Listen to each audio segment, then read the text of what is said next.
ఉన్నా. ఏదైనా రాజ్యాంగంలో ఉన్నప్పుడు, కాన్స్టిట్యూషన్లో ఉన్నప్పుడు డెమోక్రసీకి వాల్యూ ఇవ్వాలి.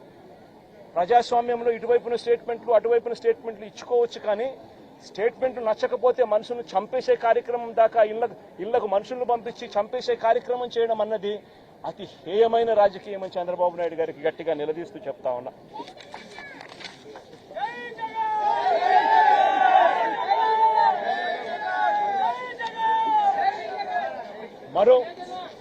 మరో ఉదాహరణ, నా పక్కనే ఉన్న గోవర్ధన్ అన్న కూతురు.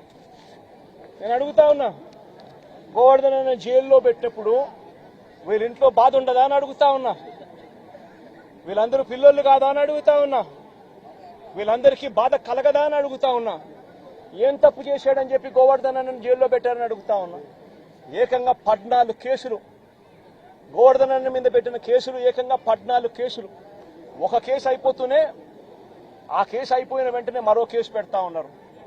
పెట్టి మళ్ళీ జైల్లో తాను ఉండే కాలాన్ని పొడిగిస్తా ఉన్నారు. ఇప్పటికి దాదాపు ఎన్ని రోజులైంది మా జైల్లో ఉండబట్టి? 64 రోజులు. 64 రోజులుగా జైల్లో ఒక మాజీ మంత్రిని పెట్టారు. ఆశ్చర్యం కలిగించే విషయం నేను చెప్తా ఉన్నా. ఆయన మీద పెట్టిన కేసులు ఏమిటో తెలుసా? ఆయన మీద పెట్టిన అన్యాయమైన కేసులు ఏమిటో తెలుసా?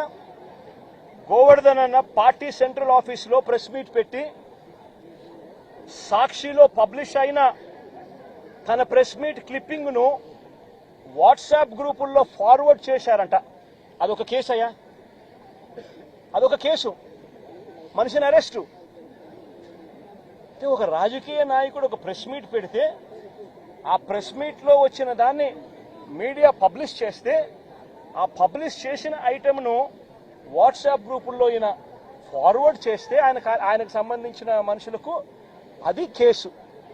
దాని మీద జైలు. మాజీ మంత్రికి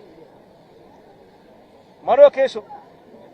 టీడీపీ నెల్లూరులో టీడీపీ ఎమ్మెల్యే సోమిరెడ్డికి వ్యతిరేకంగా ప్రెస్ మీట్ పెడితే దానికి సంబంధించిన వీడియోను కాకాని ఫార్వర్డ్ చేశారంటూ ఇంకో కేసు పెట్టారు. అడుగుతా ఉన్నా, ఒక రాజకీయ నాయకుడు ప్రెస్ మీట్ పెడితే ఆ ప్రెస్ మీట్ తాను పెట్టిన దాన్ని తాను మళ్ళీ ఫార్వర్డ్ చేస్తే దాని మీద మళ్ళీ కేసు. ఉచితంగా తెలుగుదేశం పార్టీ ఇసుకే అన్నారు. ఉచితంగా ఇసుక అన్నారు. ఎక్కడ ఉచితంగా ఇసుకిస్తున్నారని అడుగుతా ఉన్నా.